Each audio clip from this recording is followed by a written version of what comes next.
guys. KBR Sports, the best sports talk show, 24-hour day.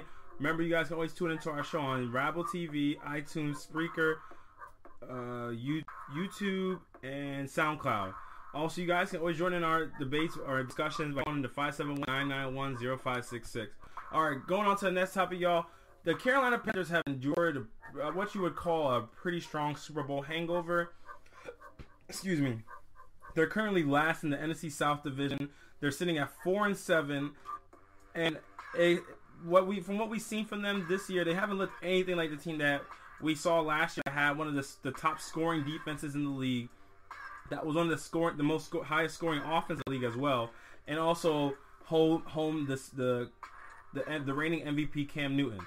So Nigel, you tell me exactly how much blame does Cam Newton deserve for the Panthers' struggles this year? Probably like 20% maybe.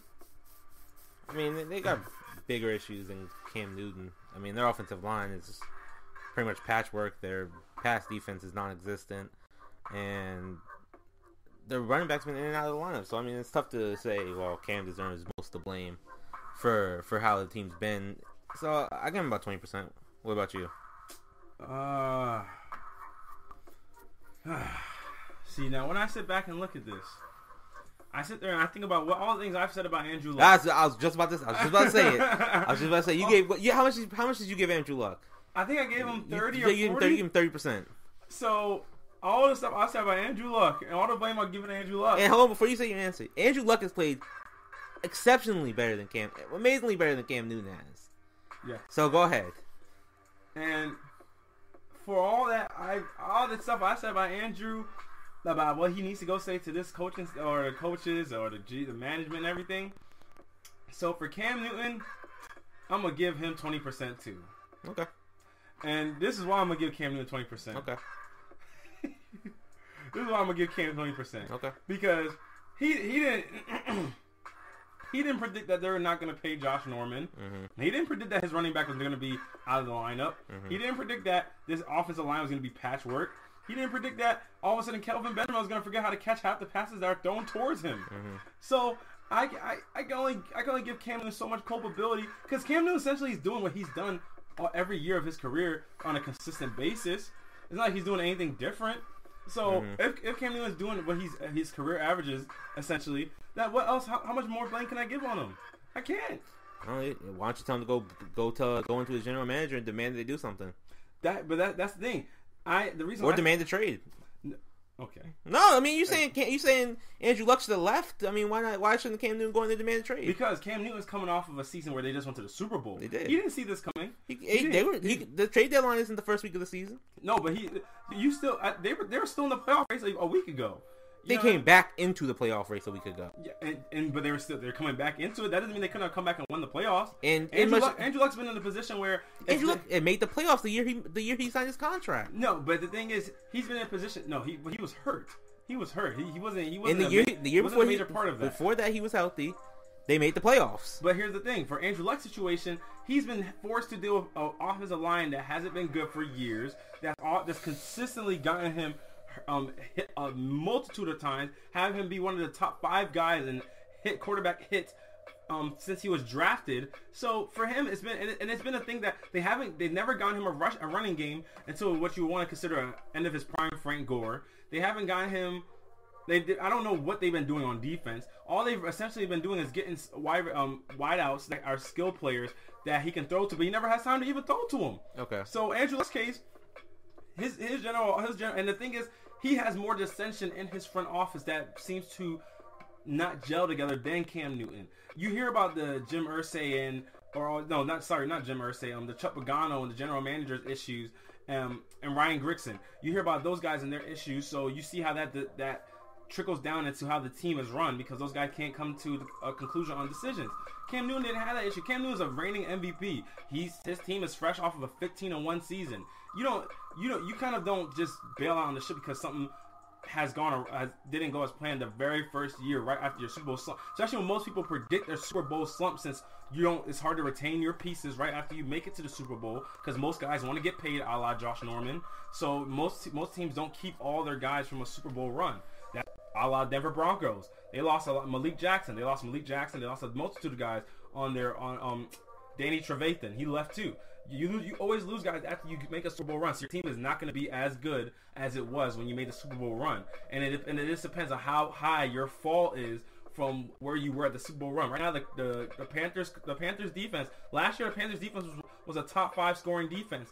This year, their defense is one of the worst. Is on the bottom end of defenses. So they can't stop anybody. Their defense is known right now for giving up 300 receiving yards to Julio Jones. That happened to them last year. Don't know if that would have happened. Josh Norman's back there. Don't know if that happens. So you see the differences in how their team operates. I can't put them on Cam. So the guy who went to the playoffs 3 times in a row, guy who's played better on the field than Cam Newton, gets more blame than Cam Newton. Yes. Okay, that makes total sense. Because in your main blame on him is that he should go in and do the GM's job. No, I'm not telling him he should go in and do the GM's job. Just go in and demand a better performance from the GM. Just sort of like, if you know you're the franchise, but you don't know he didn't do. He didn't do it because because publicly, guys, most of the time when they're not having their general managers, if things aren't changing, they apply public pressure, which LeBron James did, which other guys have done, other stars have done. Because you don't do that doesn't mean that you didn't do it. Obviously, nothing has changed. If Andrew Luck wanted to change, his job is not on his resume. Does not say quarterback / GM / owner. He doesn't go in there. Who are you? Who is he to go in and tell them, "Hey, go do a better job"? No, that's what he is. He's not. But he is the franchise. Your franchise quarterback's job is not to go in and demand them to do better, unless your franchise is doing better. And the thing is, they made the playoff the last 3 years. There's no reason to think that they weren't going to make a next step at some point. But he knows that he's been hurt the past 2 to 3 years because they haven't. No, we're talking about the last 2 to 3 years. We're talking about last year. That factors into this. That's the reason why. That's the reason why it's different for Cam Newton than Andrew Luck, because the past 2 to 3 years he hasn't gotten sufficient help that he's needed. Cam Newton's gotten the help that he's needed because he got to the Super Bowl. It's different if Andrew Luck got to the Super Bowl. What are you going to complain about if your team got to the Super Bowl? You have nothing to complain about. Andrew Luck got to the AFC Championship, then he didn't have enough around him, which is why the Patriots obliterated them. You pretty much got there to get there. It's like LeBron in the NBA Finals. We got there in 2007. You needed more people around him. You got there that's a great mark on your career. You know what LeBron didn't do? He didn't hold out his contract. He didn't demand him. Yeah, right. He left. Like I told you, he left 4 years later. Yeah, when his contract expired, he signed a new contract after that season because they went to the NBA Finals. Just like I just said, when you get to the final dance, you can do things like that. You get leeway. You're sitting there saying, okay, if we got to the NBA Finals, we're going to improve, right? We're going to get better. They were a game away from going to the championship. Exactly. So Andrew Luck had nothing to complain about. But then he signed his contract the year after that. No, he didn't. He had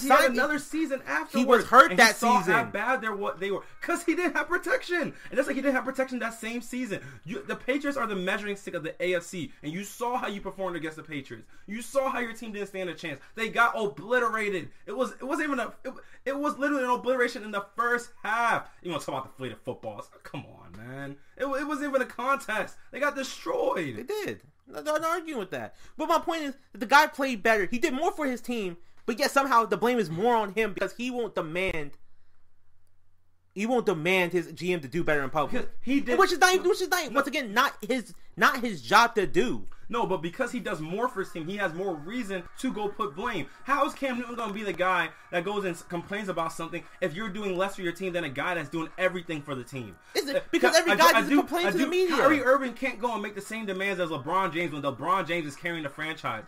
If Cam Newton has more help around him, that like we say, Andrew Luck has played better than Cam Newton over the past few years. So Andrew Luck has played better than him, and he's performing at higher levels. Yet they've gotten to almost the same spots in the playoffs. Why is that? Because Cam Newton has more help around him. Cam Newton hasn't needed all that. How does Andrew Luck not have a defense yet? All these years, how do you not have any defensive parts? How do you not have an offensive line yet? How do you not have a running back? All these little things that Andrew Luck has to deal with, Cam Newton hasn't had to deal with. So Cam Newton doesn't have as much of a gripe as Andrew Luck. So Cam Newton is just sitting there. Cam Newton has no reason to go and say, oh, well, I can't really complain about how things are. Maybe after this season you might have a point because you let everybody go, but that's expected because you can't pay everybody from a Super Bowl team. Josh Norman's going to have to get paid somehow, and if Josh Norman got paid, somebody else wasn't going to get paid. This is how it works.